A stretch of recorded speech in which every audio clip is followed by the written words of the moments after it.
Hi, I am the Fool. I am number 0, and I bring new beginnings. I show up when it is time to trust life, take a leap of faith, and stay open to a new adventure. My cliff means trust and opportunity. My little bag can show that I have what I need.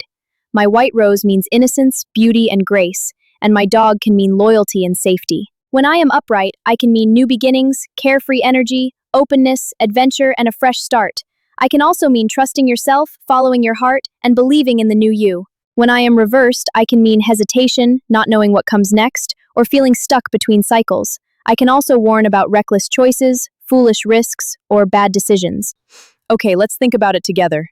Are you worrying too much? Are you okay with not knowing the answer yet? Do you see a new opportunity ahead? And do you believe in yourself enough to begin?